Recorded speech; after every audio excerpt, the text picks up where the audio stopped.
souhaite tracer un triangle dont un côté mesure 7 cm, le second côté 6 cm et le troisième côté 5 cm. Je commence par tracer un premier côté de mesure 7 cm. Par exemple, je pars à 10. Je vais donc aller jusqu'à 17 pour avoir mon premier côté de 7 cm. Pour faire le deuxième côté à 6 cm, je suis obligée de prendre le compas que je vais ouvrir sur une longueur de 6 cm. Si je pars à 10, je vais donc l'ouvrir jusqu'à 16. Je pars d'une extrémité du segment et je vais tracer un arc de cercle.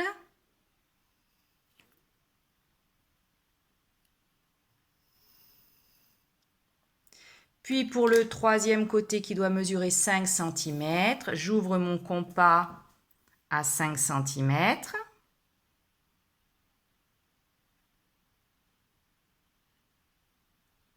Je pars de la deuxième extrémité du segment.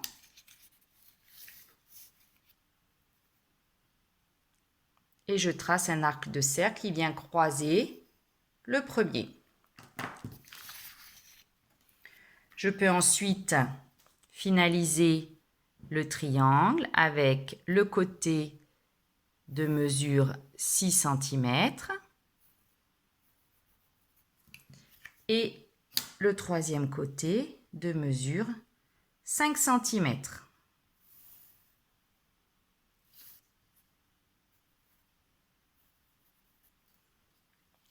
Voilà. Maintenant, nous allons apprendre à tracer une hauteur.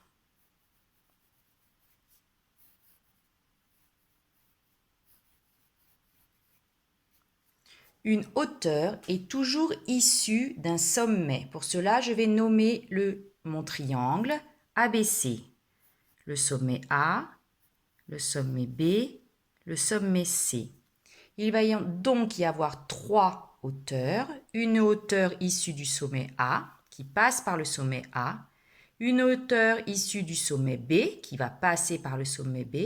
Et une hauteur issue du sommet C, qui va passer par le sommet C.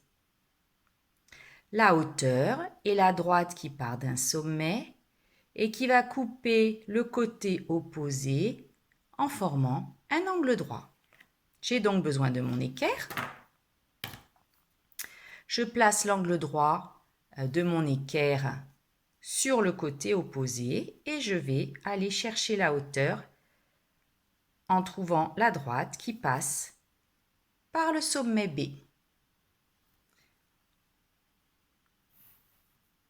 Ici, alors mon équerre est un petit peu cassé, je ne vais pas jusqu'au bout. Ici, nous avons donc 2 angles droits, un de ce côté-là et un de ce côté-là. Je vais nommer le point d'intersection I, le segment BI et la hauteur du triangle ABC issue de B. On va recommencer avec la hauteur issue de C. Donc, je prends toujours mon équerre. L'angle droit va être situé sur le côté opposé à C. Je tourne mon équerre. Et je vais venir glisser mon équerre jusqu'à arriver au sommet C. Voilà.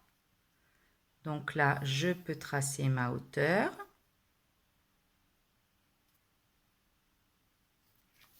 Donc là, j'ai toujours mes 2 angles droits. Et la hauteur, je vais l'appeler C et J. J'ai donc tracé ma deuxième hauteur. On va tracer la troisième hauteur issue du sommet A. Donc elle va couper le côté opposé BC en formant un angle droit. Je tourne mon équerre sur ce côté opposé.